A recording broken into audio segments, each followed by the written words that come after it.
位讲者，逢甲大学土地管理学系的周天颖教授。Let's please welcome the next speaker of this session, Professor Zhou Tianying from Department of Land Management of Fongjia University. And the topic of his talk is environmental monitoring and the deep learning for smart city implementation. Please welcome Professor Zhou. Thank you. Good afternoon, everyone, especially for those distinguished guests from Indonesia. My name is Tianying Zhou. I'm the Dean of College of Construction and Development in the Fongjia University in central Taiwan. Today I'm going to talk about environmental monitoring and deep learning for smart city implementation. So the way I'm going to talk about is try to use some of the technology we've been used very widely spread out in the recent years.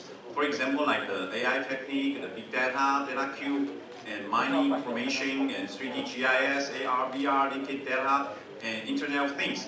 And most recently, when the 5 generation, InSAR, LiDAR, even blockchain, quantum, edge computing, Python, and especially for all the information will be needed for management, because for the manager and for all the people will be able to receive all the good information, good technology.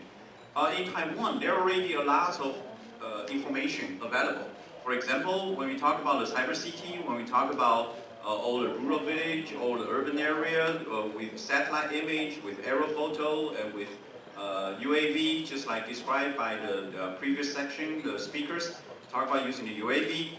Lots of information is already being available. Even like for this summit, in your bag, it's a 1 to 5,000 base map developed from Taiwan. So in Taiwan, there are so many different kind of information has already been available. And even for using the AR or VR technology, using the cell phone, use a web GIS system to implement all together by the underground and also some of the 3-dimensional GIS above the ground. So all this kind of information has already been applied in many municipal discipline or in lots of central government management already. So using this kind of technology, we'll be able to provide lots of information available to whomever need this kind of information for a good management. So the core value of the smart city is not just for the city, but it's for all the kind of information. We'll be able to share it. We'll be able to collaborate between different kind of agency, different kind of sensors, different kind of information. Let me express the need of this kind of interoperability in Taiwan. This is how many earthquakes we have per year. This is not a fake one. This is a real number. It's 44,000 earthquake average in Taiwan, and higher than Richter scale, higher than 4, almost 1,000 every year. So for those distinguished guests, you've been to Taiwan for how many days? You've been to Taiwan for just 1 day, right? So statistically, you should experience like 3 earthquakes today. So if you don't, tomorrow will be 6. So on the 3rd day, yeah, it will be 9. Yeah, statistically. So this is how many earthquakes we have in Taiwan, and we have lots of like typhoon. We have lots of typhoon in Taiwan, and typhoon comes from everywhere. Comes from everywhere. And when typhoon occurs, there are lots of things, like we put the sensors in very, very upstream and try to see there are already some kind of serious landslide happened. And these are something we call debris flow. This kind of debris flow happens in lots of this kind of wide creek in Taiwan every summer during the typhoon season. So we have this kind of warning system, like previous, like 20 or 15 minutes before, we'll be able to tell there will be something serious happen in the midstream. So these are the sensors put on the upstream. So in Taiwan, there are lots of these kind of sensors already available. Not only just the map, but also the sensors, and all the sensors can transmit lots of this kind of real-time information. So in Taiwan, we're concerned about the monitoring, the integration, and especially for interoperability, because there's so many data available. But one of the basic problem, I think, exists in the world, in every country, even in Taiwan, even in your country. For example, this is one of example. Forest Bureau in charge of all those forest land above 1,000 meters. Soil Water Conservation Bureau in charge of all the land between 100 meter to 1,000 meter is their territory. Water Resource Agency in charge of the river basin and along the river basin area. Central Geological Survey in charge of landslide. Those are 4 different agencies, belong to 4 different kind of ministers or ministries in Taiwan. And it's very hard to ask all the ministers to try to phone each one very regularly. It's impossible. So the only way is through some kind of interoperability, because any kind of disaster happen, these are a major disaster happened just about 10 years ago. 10 years ago, there was a major disaster. There were 3,000 millimeter of rainfall put down from the sky in 4 days. So think about like 4 days, 3,000 millimeter of the rainfall put down from the sky. So it damaged the entire village. There has been some kind of landslide dam, and after it burst, it's ruined the entire village, and it killed more than 400 village people. So we think about like all the above is Forest Bureau, and between is Central Geological Survey and Soil Water Conservation Bureau, Water Resource Agency. But disaster doesn't matter. Doesn't matter who's in charge of which territory. So the only way for each governmental agency or even to work together with governmental and private sectors is through some kind of sign languages. So this is one of the reasons why the standards interoperability is very important. Because only if you have standard interoperability, then you can adopt and you can widely use all the other sensors built by other agents. Because no one will be able to build just sensors everything by yourself. So in Taiwan, we face about how to deal with all this kind of raw data into a very, very good thin images. So in Taiwan, the challenge is for disaster management. We are facing lots of different kinds of central, municipal, government, or even private sectors. And there are so many types of sensors. There are millions of sensors. And data communication and also the data format and real-time information are all needed. So in Taiwan, we try to use something we say geodata sharing framework in Taiwan. So this kind of system has been adopted by the central government about 20 years ago, using the geodata sharing platform. So all the government has to put all the information in some kind of cloud computing systems and using some kind of standard. Either it's by the Open Geospatial Consortium or even by the ISO or the OASIS or lots of different kinds of international standards. So in Taiwan, lots of this kind of intelligent monitoring will be able to share between different agencies, between different governmental organizations, or even inside of one municipal government. So in Taiwan, there are lots of different kinds of standards being used, adopted, like the CAP for the disaster management, like the water ML, like the sensor things API for all the sensors in Taiwan. So all this kind of thing has been already written in the act, saying if you try to put a sensor, you have to follow this kind of standards. So the other agency will be able to use that. For example, when we talk about river basin monitoring, so this is belong to the water resource agencies, their territory. So they monitor more than 22 major river basins along the entire Taiwan. So they put thousands of this kind of camera sensors, a lot, and you can very easily like form the kind of warning signal to anyone who is managed, saying there someone comes to this area. And Soil Water Conservation Bureau in the past 15 years has already put lots of different sensors in the slopeland or in the high mountain area.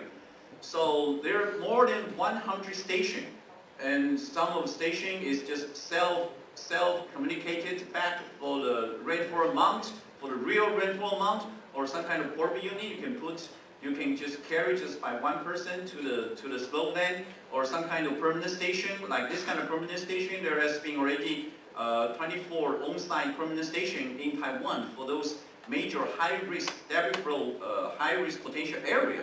So all this kind of information has so many kind of observation information, even for one of the example as a landslide area. For example, this is one of the village. They live by a very high potential landslide area. They just live very nearby this very, very high potential landslide area. So there's no way to ask them to move out from their properties. It's too hard. So the only way is to put lots of different sensors along the entire potential area. Those sensors will be able to send back if there are 1 millimeter or 1 centimeters changes, like for the tilt or for the extension or even for the underground water level change. So if there are any kind of changes, if there are any kind of movement, any kind of geophone information, energy being released, then you will inform the village people to go to some kind of shelter, stay there, just for a while. So in Taiwan, there are lots of this kind of information, lots of this kind of sensor in the field, in the urban area. Every sensor has to be written in the code as international standard. So all the code has to follow the standard because it's already on the app, like Sensor Things API, like the CAP, everything. So when everything will be able to follow by the standard, then there is a possible we use the geo-artificial intelligence for the disaster and early warning perspective, because that's the only way. If we try to do the disaster early warning system, we have to make sure all the sensors will be able to share between the governmental agencies, between the private, between the public sectors. So we still to use the object detection. For example, in the before it was feature extraction, but now it's object, image, everything.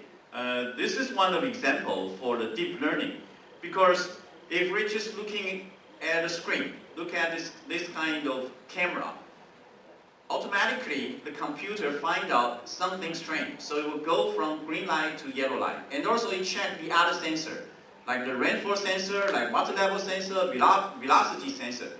All these information are in real time. And it can reflect. So something serious really happened, it goes to the red signal. So all the things are automatically. So in Taiwan, there are lots of these kind of things, lots of this kind of camera has already been put in the field, or even in some kind of bridge, we can have some kind of vehicle comes in with some kind of garbage or some kind of cargo on the truck, but when it go out, there is nothing. So is suspicious. Like this vehicle has done some kind, probably did some kind of illegal garbage dumping in this kind of river basin area. So we try to have the camera just like follow the human's brain to think about, and also will be able to identify, and also not only just by classification, but by the deep learning to learn about what was happening and what might happen. So this is something in Taiwan we're trying to do, to work very close with the governmental agency, with the academic researchers, with the university professors a lot. Let me give you one of the example. These are the real camera in one of the county in Taiwan. Here, this is in the urban area. This is one of the sensors. The sensor can detect what the time is now for hour, minutes, or seconds, and what is the water depth for the floods. So we know exactly what time it is and what about the depth for the floods now. So it's solar panel, so it survives by itself, transmits by itself. It uses the NB-IoT, it uses the 4G signal, send it back. So we know exactly, but this one is expensive. So we cannot put this kind of sensors in everywhere. So the other way to do this kind of things is to ask the image to learn about. This is a virtual one. This is a virtual red line. It's not exist. It's not exist. It's only in the camera, in the computer. So this red line knows exactly what is the depth has been merged in the water. So it knows exactly, like now it's 7, it's 13, it's 14 centimeter of the floods. And there's another thing. The camera tries to identify all the tire and all the splashed water being carried out because of the movement. So the colors change, like the white one or the floods. So it's different color. So even in this image, there's 3 kinds of things. One is to check about the tire. Another one is the virtual depth. Another one is the real sensor. So 3 things together, work on together, so have one image to reflect the real-time flood depth. So this is the kind of things in Taiwan, lots of the municipal government is trying to do, use the Internet of Things to make it smarter city. Use lots of different sensors, not only in the upstream, but also in the urban area. So in the world, the Open Geospatial Consortium, there are lots of international standard, international collaboration being worked on. So one of the things we've been doing with the Open Geospatial Consortium is we try to use lots of different kinds of satellite image, like the previous from the Europe. Yeah, very, very high resolution, like the radar set from Canada, very, very high resolution, like the ISAT, the most updated remote sensed satellite images. Lots of this kind of information, and also for the video camera in the street, just like in Taiwan. So what we're trying to do is to identify if this one from either image is this one with the couplet. So this is something internationally all the country were trying to do. Try to use the satellite image, try to use air photo, try to use UAV, try to use the camera to identify which one is which, if this one is really this one. So, but it requires lots of information exchange, lots of database, lots of real-time information. So in Taiwan, the government being worked very close with lots of different agencies in the world. For example, the data cube. The data cube technology enable all the information, like such a widespread out information from remote sensed information. For example, if I need to know what is this area's NDVI for the entire area, then I can very easily to check whomever's satellite image from NASA, from Europe, from France, or even from Taiwan, and check about the NDVI. So as long as I put the accuracy inside the data cube, so I'll be very easily to compose different kind of NDVI information by different satellite, can provide it by different country. So in Taiwan, we've been working together with Germany, work together with NASA, with Japan's AIST, trying to do the artificial intelligence together. So this is one of the demo sites we did together with Japan and also with a high performance and computing center in Taiwan. So there are lots of information we'll be able to share together. And the only way to do those kind of things is through standards.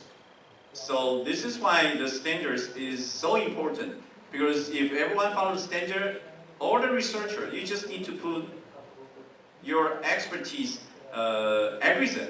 Then everyone will be able to share together. So for the deep learning ecosystem in Taiwan, like Fengjiao University, we work very close with lots of international agency, governmental agency together. So in Taiwan, because already has lots of very good GPU and CPU capability for those kind of hardware.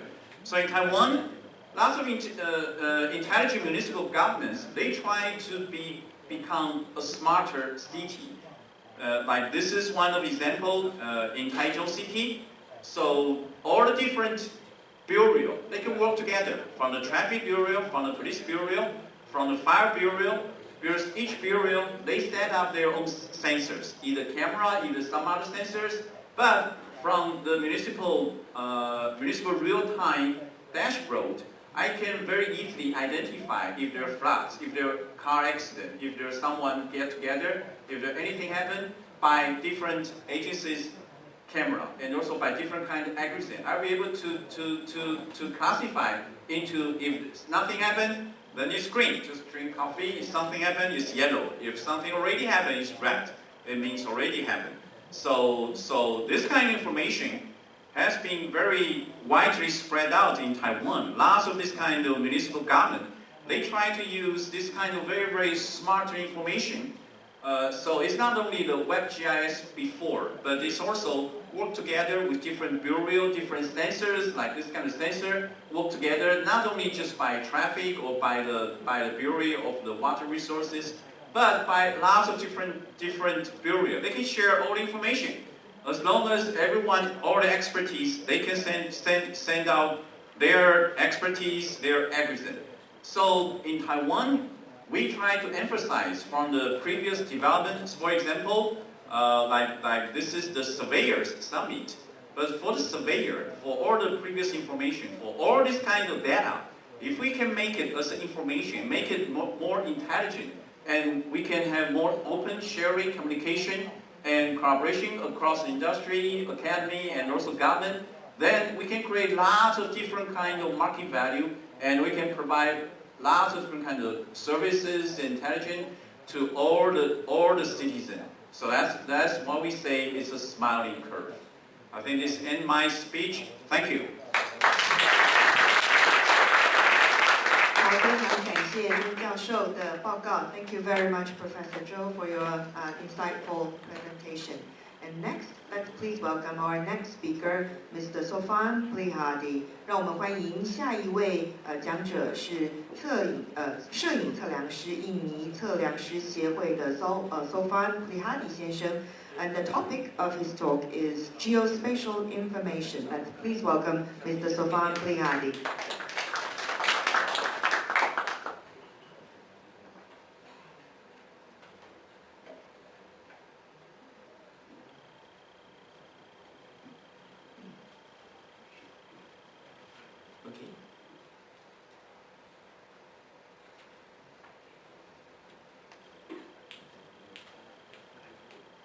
Okay, thank you very much.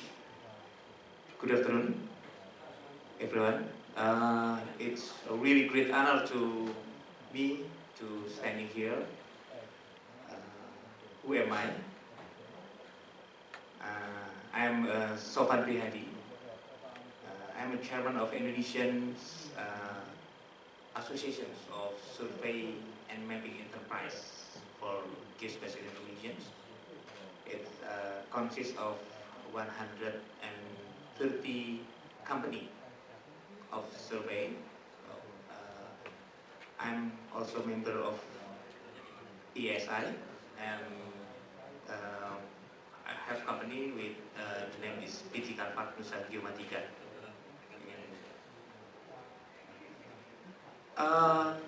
About the geospatial industry in Indonesia. Okay. What has been done in the past, we still say that just 4% of large scale in Indonesia has been done. If we put the how big Indonesia is 190 million hectares. It's very huge. So it's a lot of work to do to us to just map all over the country in various scales. This is the Indonesian geospatial industry target.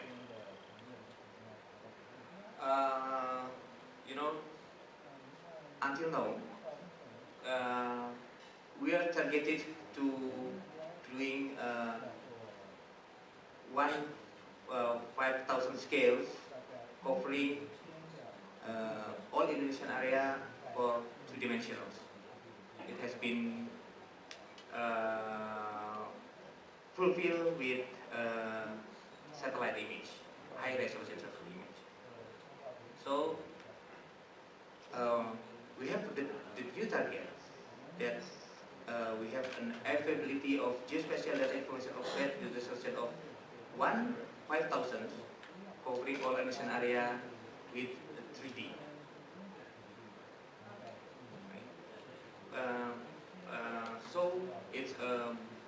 big dream of Bapanas Pak Jokowi that we should be have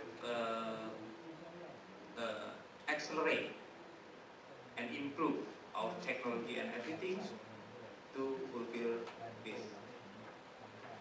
And we also put 1,000 into the city, the exclusive economical area, and etc. The source is from BIG. Okay, and we go through the end of 2034, and the using of this geospatial data information for public. Okay.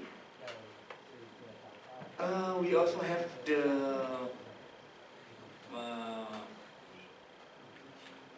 very heavy duty from the VPN. We call the how we can map every parcel being a certificate. We have 126 million parcel around in Indonesia, and has been just registered just 46 million parcel. So we need 80 million parcels again to be registered, to be measured and registered. What happened here?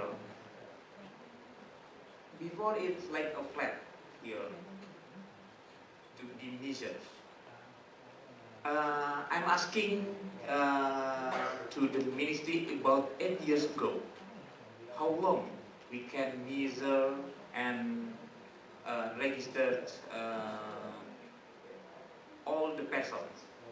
We need almost 100 years. Yes, we're not looking about this, but now we started about 3 years ago. It's like exponential. So we doing anything here to change the paradigm, change everything to finish this 8 million until 2025. In 5 years, make the 100 years into the 5 years.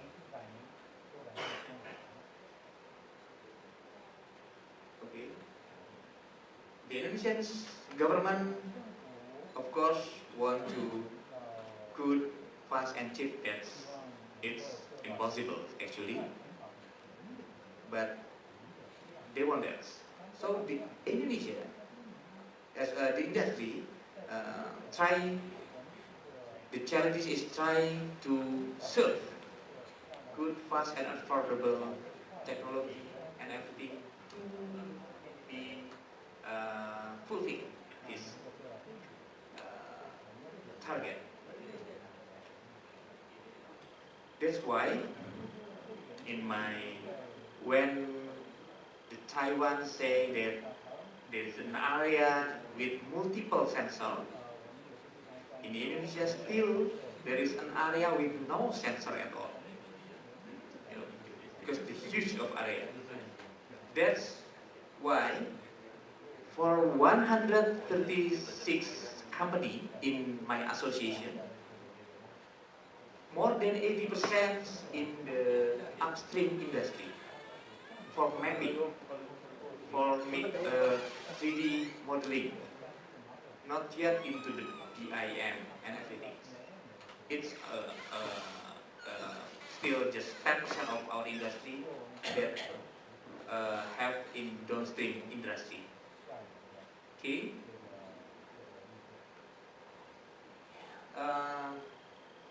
Today, it's our resources. We have 200 plus company, about 130 company registers at ESPIC. And for the human resources, we have 2,760 competent persons from level 2 until level 8. We still don't have level 9, it's a professor or something like that. In industry, we have competent persons. When we started about 3 years ago, isn't it, Pak Sumaryono? 3 years ago, we have from zero to this amount is for just for 3 years. For a company, 2 years ago, we have just 80 active company. So it's rising 50 companies in just 2 years. So you can imagine that the geospatial, when the geospatial in our president mind, and he's talk about geospatial and everything goes very good for us.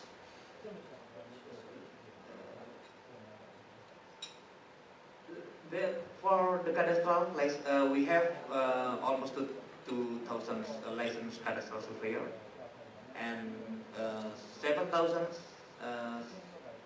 nearly 7,700 licensed cadastral surveyor assistants. It's non-degree. And for the equipment, because we try to catch we have now 10 aircraft in Indonesia that's specialized for surveying. It's owned by many companies in our association, and 15 lidars and large format aerial photo.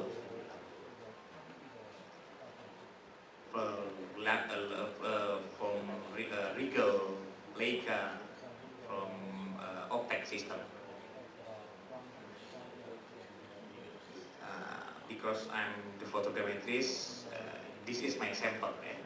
It's like leader acquisition data. We still using gyro system and etc.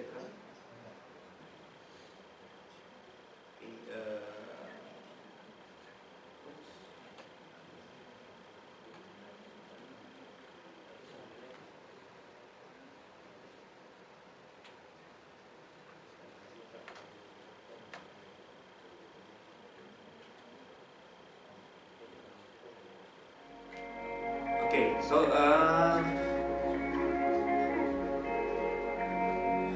what we do now is survey like this all over Indonesia.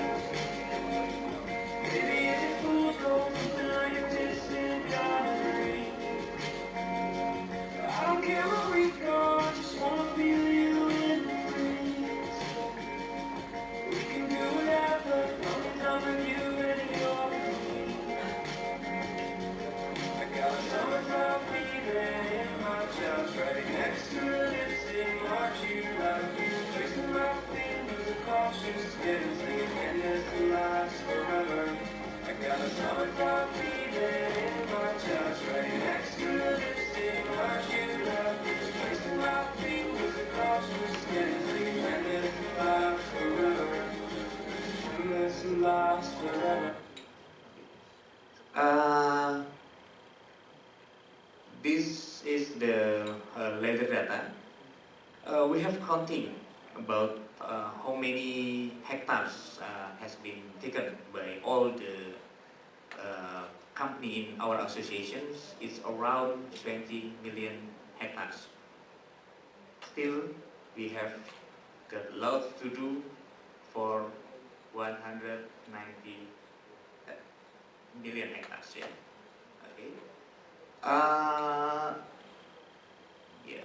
This is we produce GGM, DSM, and aerial photo. 3D modeling, contour, and also aerial photo itself, and contour map, base map, and also thematic map. This is our current situations. So we know that with the past, for example, in photogrammetry sample, we using full GCP. In the present, we use single ground stations, less GCP, but still we use GCP. But in the future, we use full direct georeferencing with the multiple base stations. The future is no longer too far from now because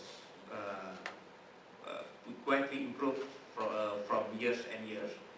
And like photo restitutions, manual versus manual triangulations, for 20,000 hectares, we need about 10 people to doing manual aerial triangulations, but now we just need 1 or 2 people with semi-automatic and automatic triangulations. And now, in the future, we'll be going to full direct georeferencing with, it means that aerial triangulation no longer required. Also the mapping, manual plotting and manual editing. In the present, we doing manual plotting and semi or semi-automatic editing using Python and everything to make less. And in the future, we have automatic feature extractions. It's happen now in Europe and everything. We have tried in and have finished in Indonesia for all the not crowded area, but for crowded area, it's still in our working. So future, how about future trends of the geospatial information is underground utility mapping, is still location-based service, real-time GIS, big data analysis, spatial dynamic analysis, building information modeling, 3D cadastral, and at the end in smart city.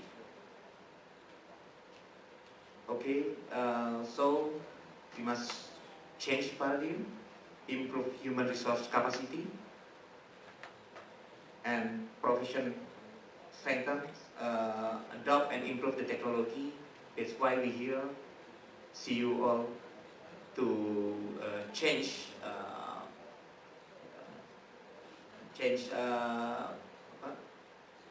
experiences for and improve the methodology, improve the security and accessibility, and also strengthen academic link, business, government, and community, national and international. Maybe that's for me. Thank you very much. Xi. Thank you very much for your insightful presentation. 谢谢。好，那我们接下来呢，要邀请下一位讲者是国家灾害防救科技中心的林峰副主任。Now we're going to invite our next speaker, Mr. Feng Ling. He's the Deputy Director of National Science and Technology Center for Disaster Reduction. And the topic of his talk is data integration and information dissemination for disaster management. Let's please welcome Mr. Lin.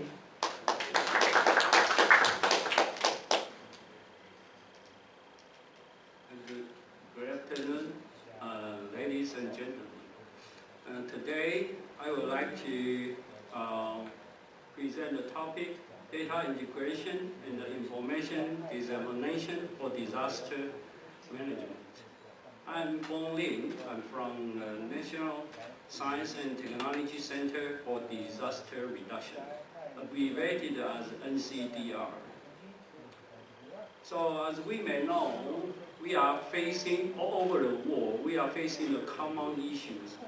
That is the disaster reduction. For example, the earthquake in Mexico, the typhoon, the hurricane Harvey and Emma in the United States, and the heavy rain in Japan. So that I think the disaster have become a common issue for all countries all over the world. So in the following slide, I will show you a lot of significant natural disaster in Taiwan. In August 2015, the typhoon Sordiler have incentive rainfall that caused a serious damage in Ulai. Okay, and according to the data here, you can see it's a lot of rain, rainfall within couple days. And in August, just last year, 2018, the TD caused serious flooding in the south of Taiwan. Okay. And in 2016, July, the super typhoon Nepenthe hit Taitung, okay, the east side of Taiwan, and that who caused strong wind. And we have significant agricultural damage. The number is about 700 million New Taiwan dollars. In February 2018, we have a Hualien earthquake. That is a 6.26 magnitude earthquake that caused great casualties. Maybe we should say lucky we have 16 people died in that earthquake. So I think although the earthquake, you can think this is I think it's a big earthquake, and we have a lot of buildings, and the roads have some damage.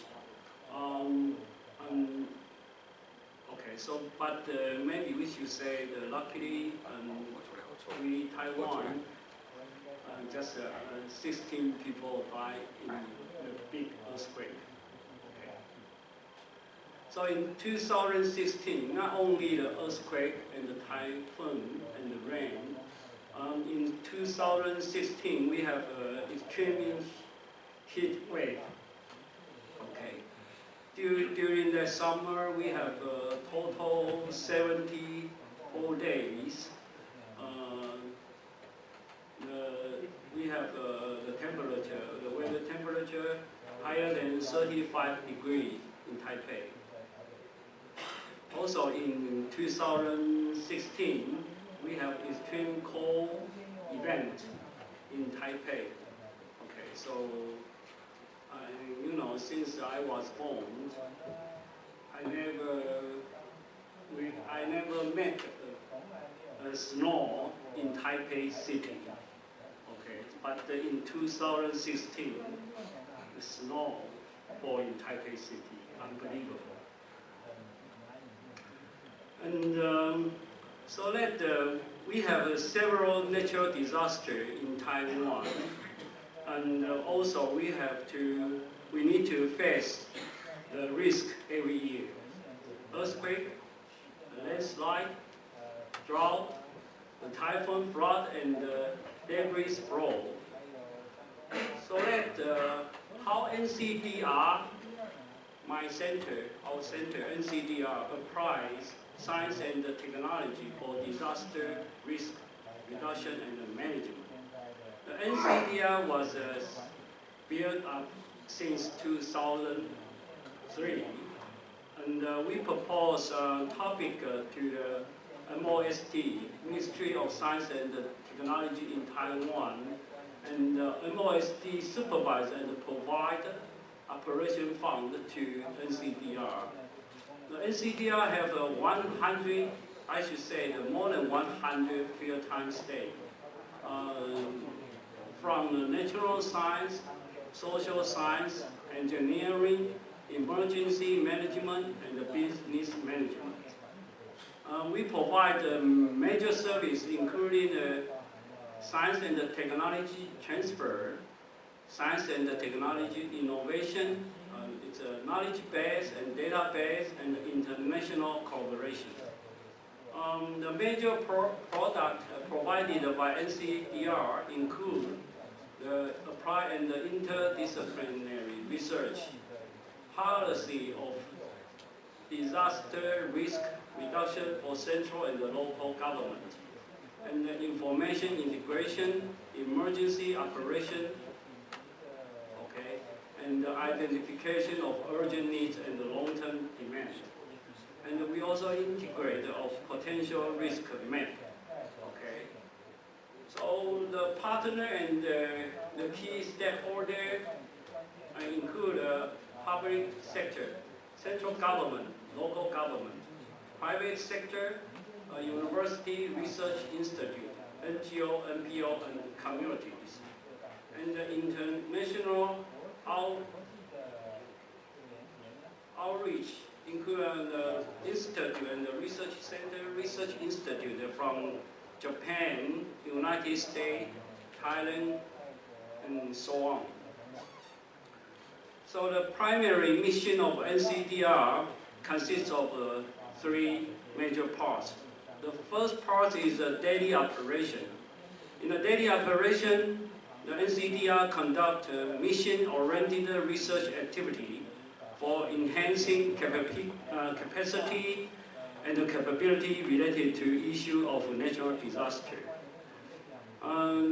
We also seek collaborations with domestic and international institutes, and we facilitate consultation and policy advice to Professional Advisory Committee of Disaster Reduction of Executives Yuan in Taiwan. During the emergency, we joined the operation in the Central Emergency Operations Center, CEOC, by offering integrated information and sharing timely suggestions. We deliver common operational pictures to government through the decision supporting system. And we have to disseminate disaster alert produced by government agency and the private sector through the multiple information channel. After the disaster, we have the post-disaster actions. That including conduct on-site investigation and integrate information for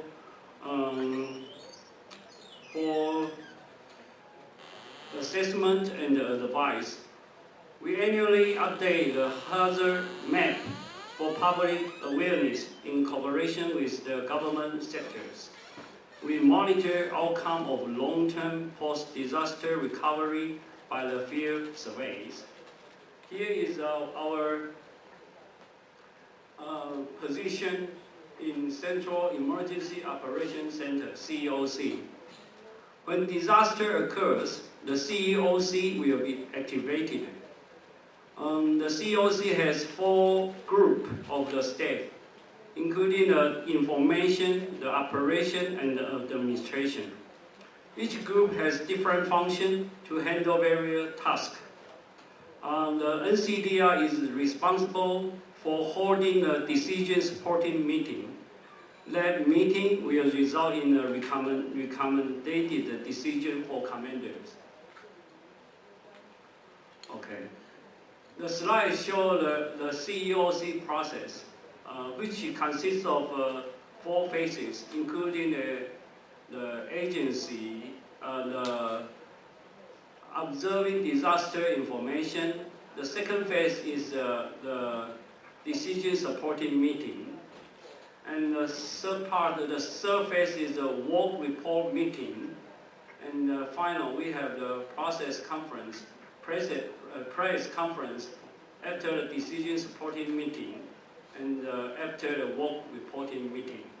So that you can see that at the initial phase, the scientists from the different area, we start to get the data collected from the different sensors all over Taiwan to see,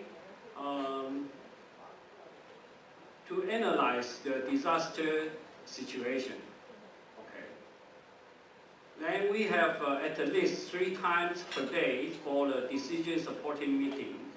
We generate the decision to how to face the natural disaster.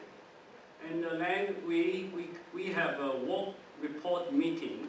Also, we have at least 3 times per day. And we have the cooperating decision. Then we spread the decision to the public through the press conference. During the disaster, the CEOC will operate day and night, 24 hours. Before the disaster, during the disaster, and finally the disaster was gone. Okay.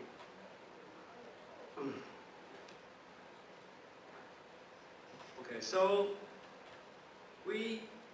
NCDR, we integrate the information coming from different agencies in the Taiwan government, like warning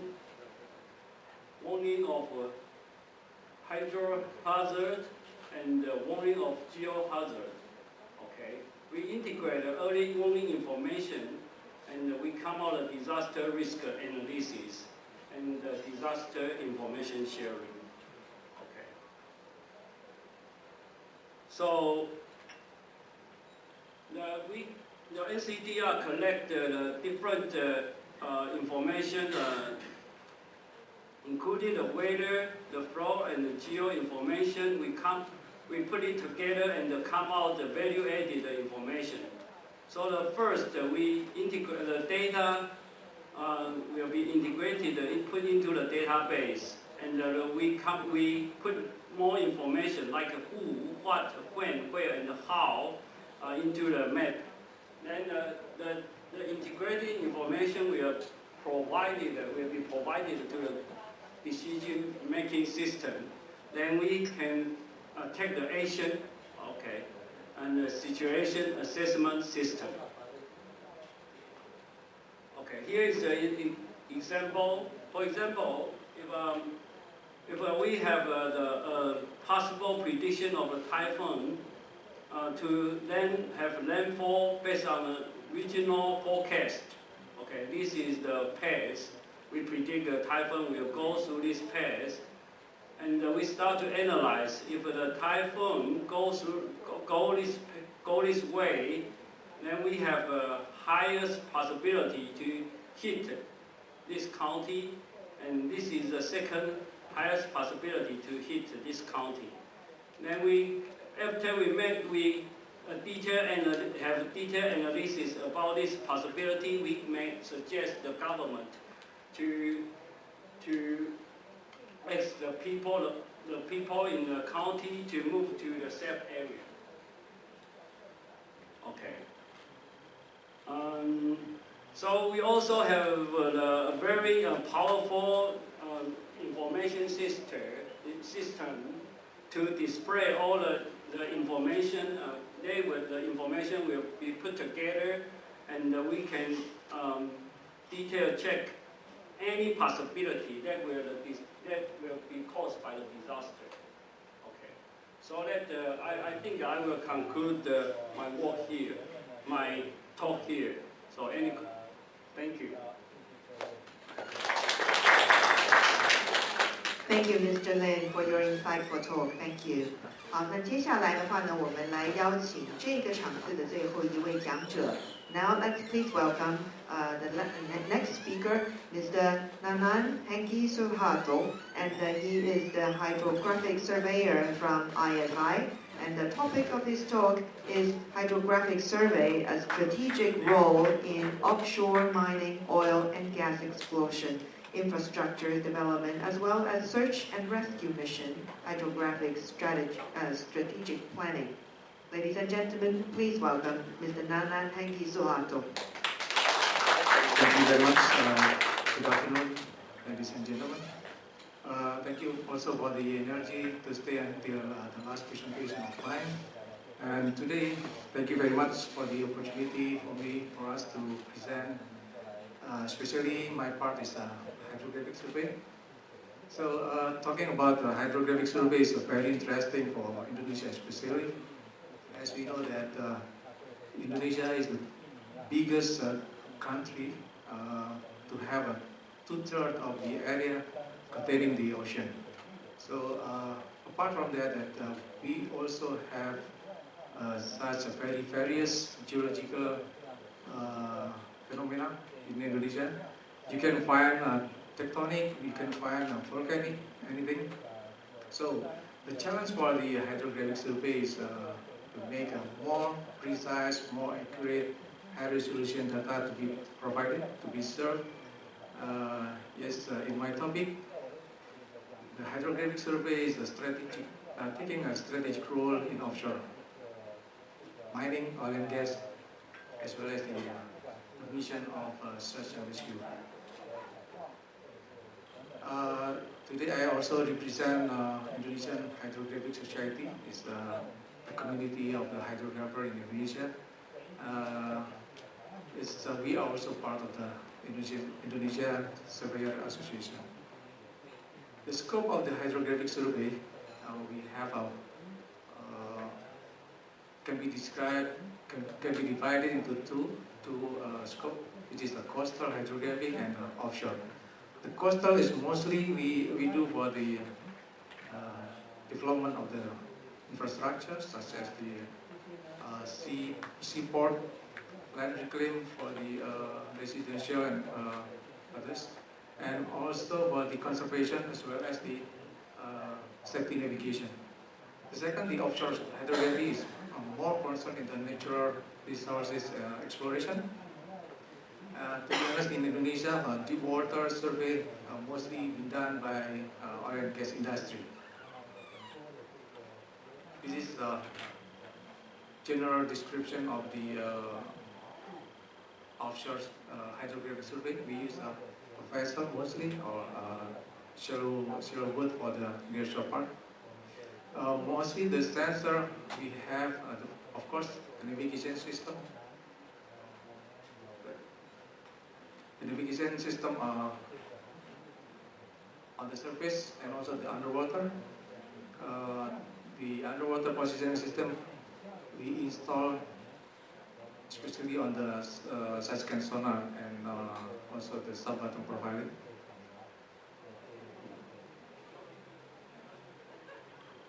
The objective for the hydrographic, the first is bathymetry. We gather the seafloor topographic mapping. The second is seafloor mapping using a side-scan sonar and sub-bottom profiling, as well as the magnetometer. This is the vessel we use. Our company used to run this vessel, and due to this situation of the oil and gas, because we do mostly for the oil and gas, the crisis has started in 2014 until 2016. So we let the vessel go, and now we put the modular system, so we can use any vessel available to make the operation more efficient. This is the situation of the onboard activities. We have people preparing the seismic equipment, like sub-bottom profile and also the sparker. This is just one part of the surface sensor we have. This is the We call it 2D high resolution seismic. It's really 2D seismic, but we told up to 96 channel is about 1200 meters, and we expect can get the penetration below seabed about 3 seconds. 3-second data. Yeah, I would like to share the application of the hydrographic survey in Indonesia. So the first is the geohazard. As we know that, yeah, it's pretty similar with the Taiwan situation, and even Indonesia more complicated. So the most important is to do the geohazard survey. The geohazard survey is established integrated marine geohazard survey to provide comprehensive information regarding the short-term and long-term marine geological and environmental conditions. So basically, we do mapping man-made or natural features. This is the sample of the data we collect, we produce. The first is on the left-hand side is the seafloor situation of the certain area, which is actually part of our project prior to drilling for the oil and gas. So we see that from this picture, we have some object. This is very important to be gathered, because apart from the previous project, the client will do another project, another drilling project. So we have to map very precisely regarding what is the situation. So the next project is not damaging the infrastructure is already installed on the seabed. You can see there are the feature of the footprint of the checkup, and also the some features of the natural, which is something like pockmark. The right-hand side, we have another example of the seafloor mapping using the multi-beam. You can see that in this area, the client will install the pipeline. So, how important is the data to be used during the engineering design? Because apart from the rough area, there is also the material of the seafloor is very hard, which is rock formation. And on the right hand side, the blue color is showing something like a channel or very old river. So this is very interesting because again that the client will install the structure. It's not only the pipeline, but other facility like wellhead and so on will be installed in this area. This is another data from the side-scan sonar. Again, showing the footprint, check-up footprint, individual pockmark, which is this is very important to be identified because when we do something like drilling, it can be impacted to the activities because of there is a gas kick from this formation. Another thing is we can see also the anchor scars. Anchor scars means that in this area is very busy with fishing activities. So when the engineer doing the design, they have to concern about how busy is the location. This is the data, the example data of the shallow seismic. You can see also the shallow channel. This is what very important to be identified for these activities of the natural situation or geological phenomena. This is the data from the 2D hydro seismic. Yeah, we can describe the fault formation, and again for the mitigation. Disaster mitigation is It's very important. As we know that based on this map, Indonesia is very, very active with tectonic and seismic, and we don't have much data, especially for the disaster mitigation.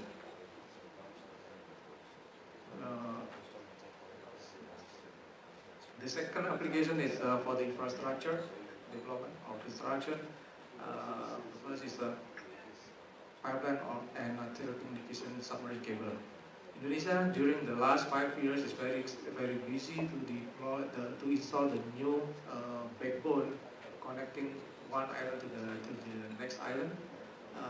During 2017 to 2018, Indonesia has installed about 10 kilometers length of the submarine cable, the new fiber optic submarine cable, and it's going to be more and more in the next years. As in the era of digital, we need the support of the backbone infrastructure, and Indonesia is the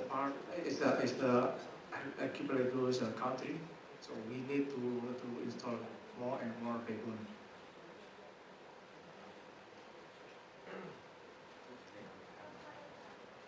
Okay. Well, during this road survey, we found many objects, like a shipwreck is quite a significant object, as we see that there is the dimension of the length at 28.5 times 6.7 and height is 5.7. And this shipwreck, we found it is right on the center of the road.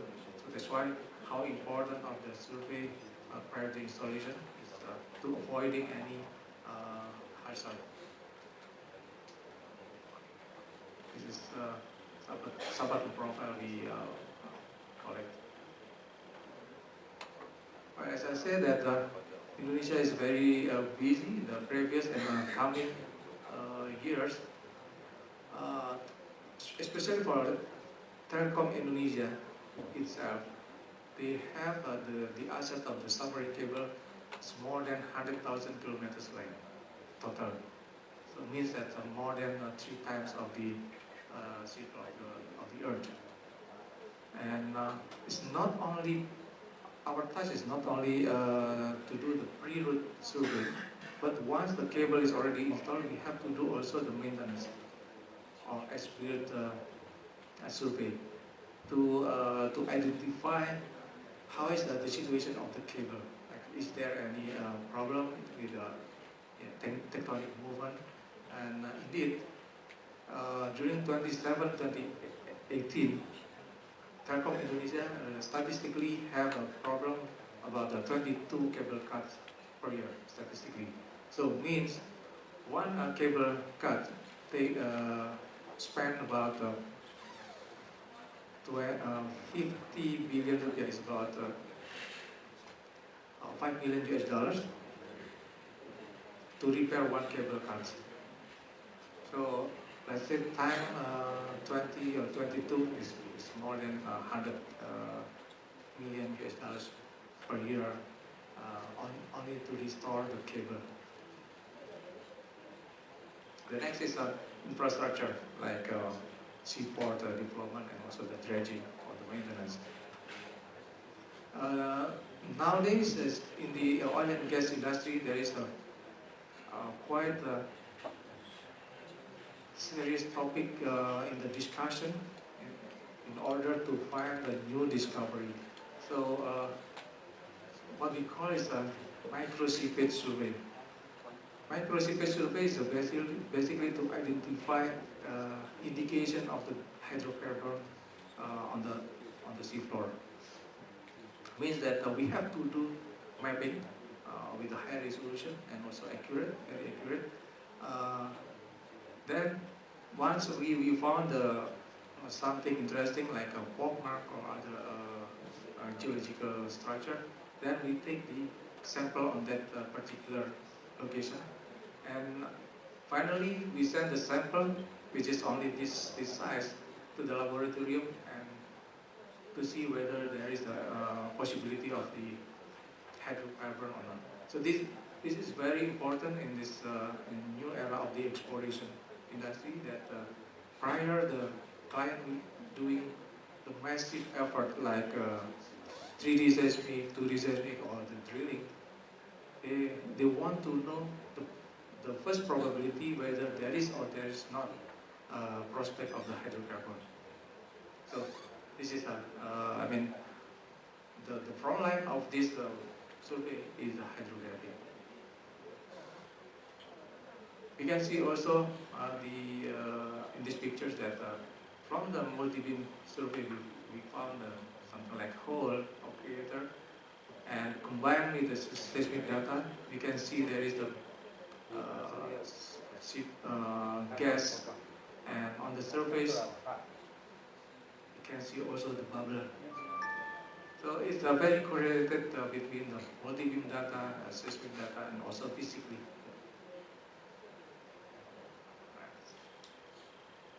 So once we have the certain with the potential of the hydrocarbon, then the client usually do the more detailed survey like 3D and drilling.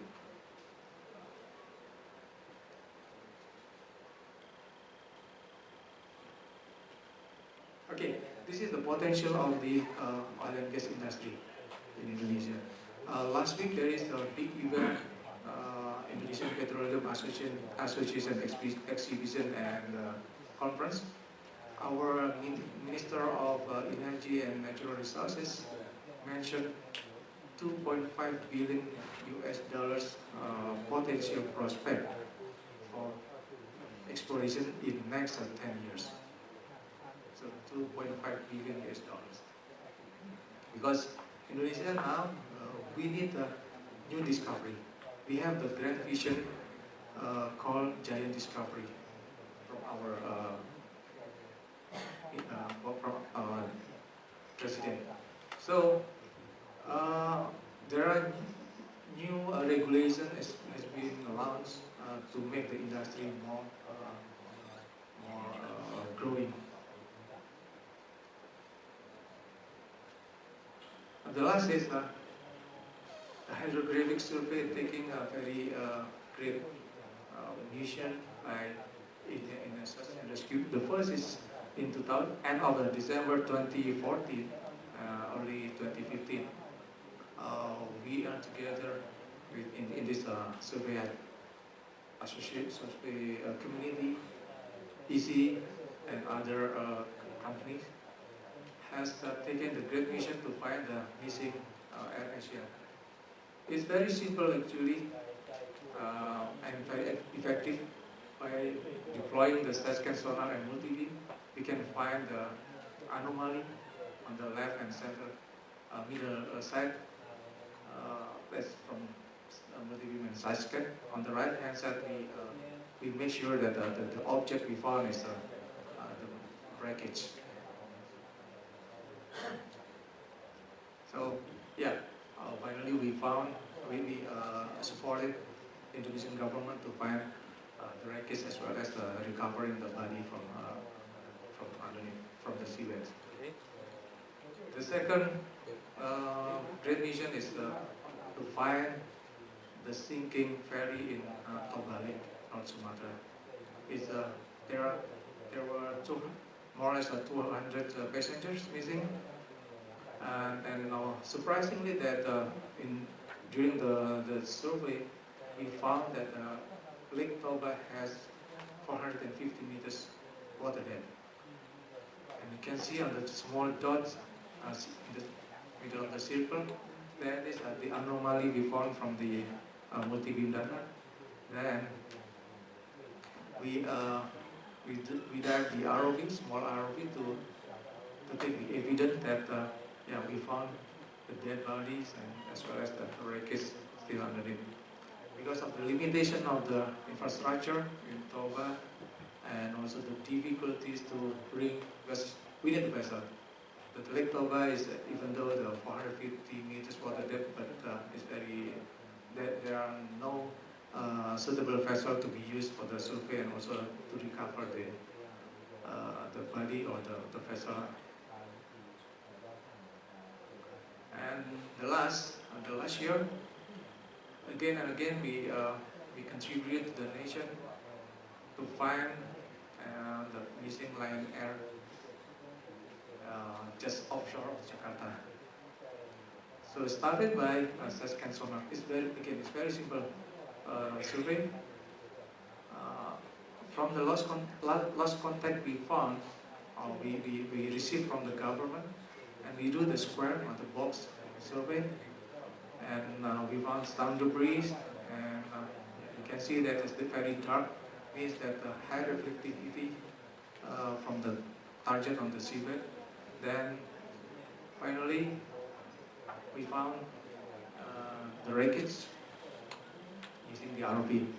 So we have a very good appreciation from our government, especially you can see that our general, the highest general, also came on board, give our team support, great support, working very intensively in I think it's about a 2-3 days operation. Then, but we couldn't save the body, especially everything gone, and with a situation of, you can see the wreckage is really heavy damage. Okay, the conclusion is that the hydrographic survey is really taking a very strategic role in many sectors of industry, as well as humanitarian search and rescue mission in Indonesia. And as the biggest archipelago country in the world, Indonesia needs such a big effort to do mapping, to support marine infrastructure, development, food, tourism, and natural resources exploration. So this is our next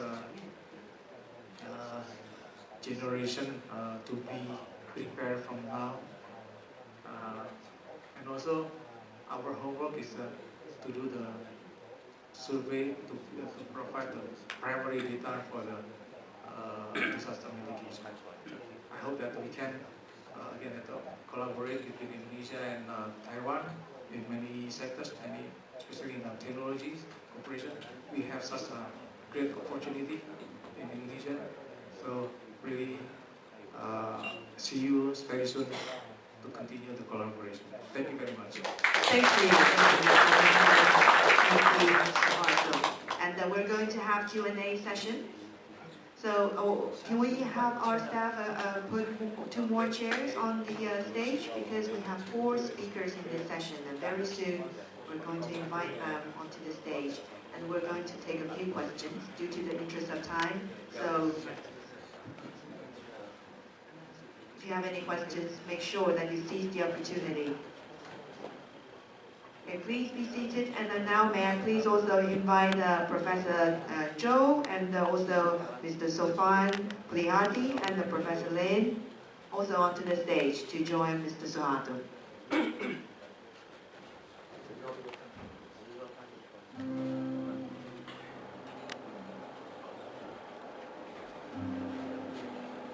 So first of all, thank you very much for staying with us. I'm sure you'll find this afternoon very rewarding. And now, since our 4 experts are all on the stage, we're ready to take questions. Any questions? Okay, we have a gentleman over there, and please. Thank you very much, Andy from UGM Indonesia. First of all, I'd like to congratulate everybody for this very interesting session. I've learned a lot since this morning. First question is about education. We would like to, as far as I understand, to combine the 2 countries in one vision. I believe about education is really important. How are we going to do a joint education, if I may say, basically to prepare the generation from these 2 countries to go at the same track, so that's why they can collaborate after the education stage. My question is both for Indonesia and Taiwan. And the second one is, if we talk about Industrial Revolution 4.0, we talk about technology, all of those things. One of the indicator or the sign is that we will need less people in the business. That's how I understand it. On the other hand, in Indonesia, for example, we are the 4th largest population in the world. we educate more and more surveyors every year. Now we have more and more geodetic engineering program in different institutions, which means that we will have more surveyors coming. How are we going to deal with this? I think I really am sure that this is also a good news, but if I see it from one perspective, it might be contradictory. The technology and the additional number of surveyors that we have. I really want to hear from both sides of Indonesia and Taiwan. Terima kasih. Thank you. For the first question about the education, so how do we combine the joint education? Thank you very much. Happen to be myself is from the industry, from private sectors, but in this particular, I really would like to invite the Taiwan, either from the government or university, to do the most important, as in my presentation, is we need to do such collaboration in terms of the research in the natural resources. So we have, I can say Indonesia is the natural laboratory, the best natural laboratory in the world, because we can see anything in our territory. So what we need is to do more research involving the university to be part of the team, the research team. I believe it's going to expand our great collaboration between Indonesia and Taiwan. So that's my proposal.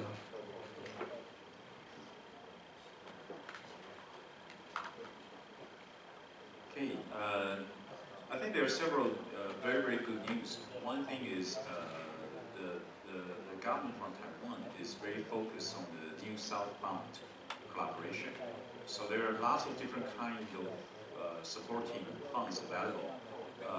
For the university, for example, in my campus, we have probably several hundreds of the graduate student or undergrad or master or PhD student for their degree on the campus from your country or Vietnam or Philippines or Malaysia, from those countries.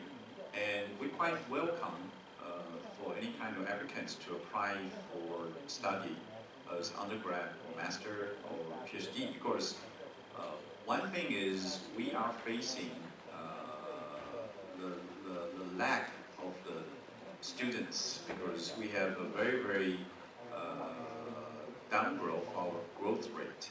So like in the next 5 years, being estimated, there might be probably 30 to 40 universities will not get enough freshmen for the university. So we quite welcome for some of the students from Southeastern Asia country to study in Taiwan, and there are lots of different kind of scholarship or even support. For example, in my university, located in central Taiwan, in the Fengjia University, it's a private one. We have a PhD program of the geoinformatics. We have a master program of the smart city. So it's all completely English taught courses. So for master or for PhD. So now there are already lots of students from Southeastern Asian country come to study for those kind of degree, and even for undergrad. So there are lots of opportunity, but for career training or extension training, there are also possible to organize, for example, like this kind of conference, this kind of summit, or some kind of special training session for young surveyors, or some very high-tech, like the UAV tech, or the LiDAR, or there's in Taiwan, there are lots of different kind of facility available. So it's still possible to work together. Even you can talk to the organizer, the chair Wang, he's the Chinese Surveying Association, is that right? Chinese Federation of Surveying Association, something like that. So he's the chairman, so you can talk to him, because he organized this summit for this trip. So I think Thai government is really welcome to this kind of collaboration with your country, and this is why even the vice president was here this morning. So you can, yeah. So you can see how important this kind of collaboration is for Taiwan. So I think there are lots of opportunities, lots of. Okay, that somewhat leads to the second question from that gentleman, because it seems that the technology trend is trying, like fewer and fewer people are needed, or they're trying to use a lot of new technologies, but now we're developing more and more talent. So for experts from both Taiwan and Indonesia, what is your opinion about that?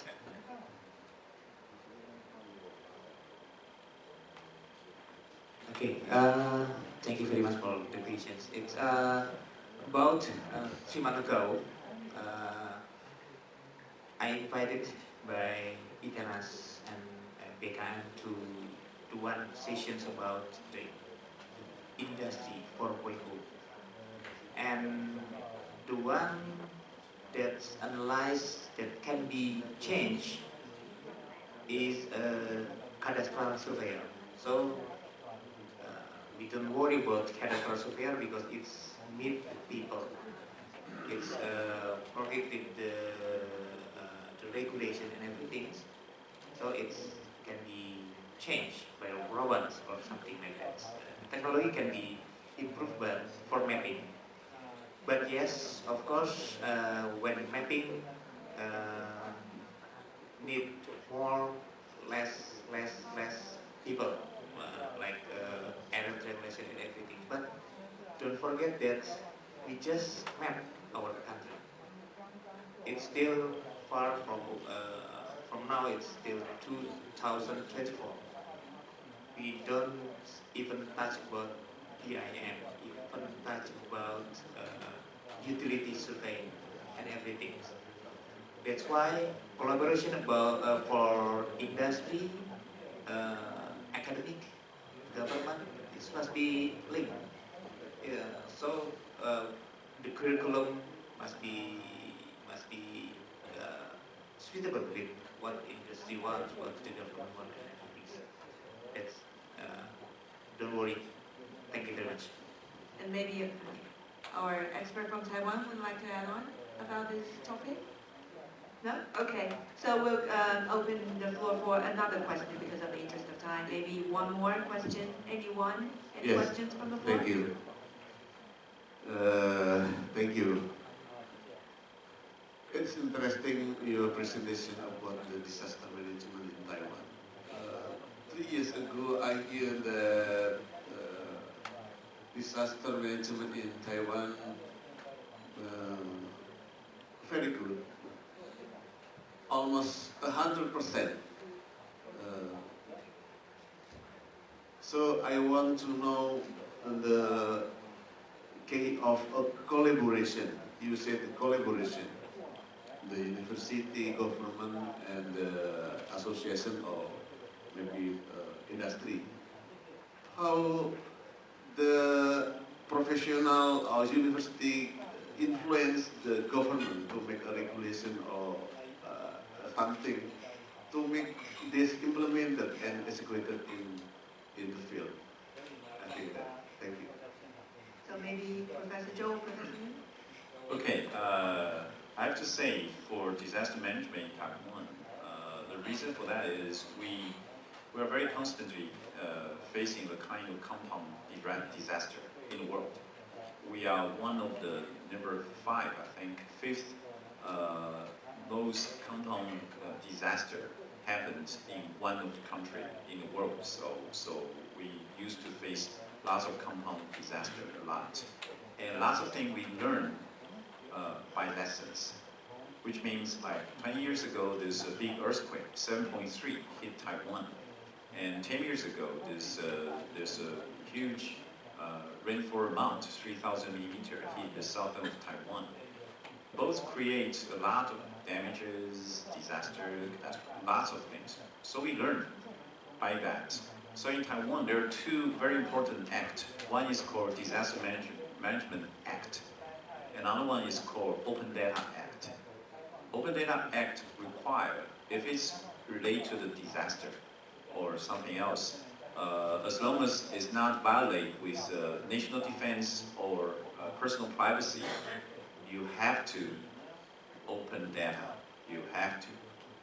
But you can charge. You can put it in charge, but you have to. So that's one of the very, very important acts several years ago. And also the Disaster Prevention Act, which been passed probably, I think, more than 10 years ago.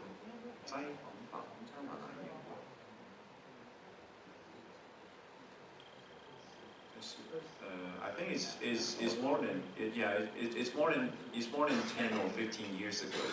It passed the Disaster Prevention Act, which is also a very, very high authorities act, and all the agencies regarding for the disaster management has to follow everything from the act. So it's a very, very strong one. So I think those two acts being formed a very solid disaster management issue just like that. I think according to the experience in NCDR, facing so many disasters, we try to come out to the knowledge for broadcasting and multicasting warning message to people before disaster actually occurs. Okay, we maintain a very intelligent account in the broadcast channel, the 9 messenger, so that a lot of people can get the information. Okay, we collect the data from the more than 13 agencies in Taiwan government, and provide at least 26 information. Okay, so people, if you use the stereo phone, you can always reach the very quickly. You can get the latest information for the disaster before it occurs. So that I think it's quite important. Furthermore, we come out a CBS service, okay, cellular broadcast service. Again, through the cellular phone system, every people can get the information before the disaster occurs. Okay, I think if the disaster is there, we cannot to get it out. All right. So that our mission is to guarantee to ensure people can be safe during a disaster hit Taiwan. We try to do our best and always do our best to achieve this goal. Okay. Yes. Thank you. Thank you, Mr. Lin. Okay, due to the interest of time, we don't have any more time for more questions, but we do appreciate your generous participation in the afternoon. Once again, please give a big hand to our 4 speakers on the stage. And our Indonesian speakers also prepare some presents and to present it to our Taiwanese speakers. Thank you very much.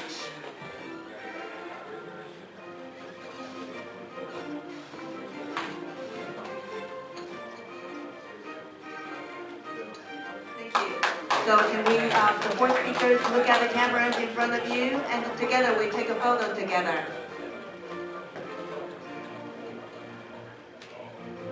Thank you very much for giving us a very important afternoon. I'm sure you all learned a lot from each other. Right, please look at this gentleman. Let's make sure that we have a wonderful photo together. Is everyone okay? We have 2 more. Yes. We want to make sure that everyone who wants to take photos, wonderful photos to take home. Thank you very much. Thank you. Ladies and gentlemen, that concludes the first Taiwan-Indonesia Surveyors Summit. Thank you so much for joining us this afternoon, and enjoy your stay in Taiwan. Thank you very much for coming here. And for those who are invited to the banquet tonight, we have prepared you a room, which is the venue where we had lunch at lunchtime. So you can stay there and then take a little bit break before the banquet starts. And for those who use the interpretation headset, please just leave it on the desk. Don't bring it home with you. It doesn't work after it leaves the room. All right. Thank you so much. Once again, and the chairman would like to say a few words to you. Please give a big hand to the chairman Wang. 最麻烦那个谢哈，今天热烈参与的各位哈，好，包含我们的讲者哈，精彩的演讲。那当然还有来自我们印尼的哈各位贵宾啊，以及我们台湾的各位贵宾先进哈。 让我们这一次第一届的台湾印尼的一个测绘高峰论坛能够顺利圆满的成功完成谢谢各位因为中华测绘联合会CFSN 是我们这一次论坛的一个执行单位那当然我这里也特别要感谢我们内政部它的指导跟协助，还有我们整个这个论坛一个筹备委员会的所有的筹备委员。 那还有我们主任委员史教授史天史教授，那当然还有我们很辛苦的工作人员他们让整个活动能够很顺利的一个进行那当然还有我们今天的第一届已经顺利的完成，那我们很期待明年的第二届明年的第二届我们期待我们这个 ISI 我们印尼测绘师协会跟 BIG 能够来主办这个第二届的一个论坛那相信我们台湾的朋友也会很热烈的组团到来印尼来参加来继续我们的一个交流那以上再次谢谢各位谢谢。 Thank you, Chairman, and once again, thank you very much for joining us, and hopefully we can see you in Indonesia in the future. Thank you. Have a lovely day. Thank you.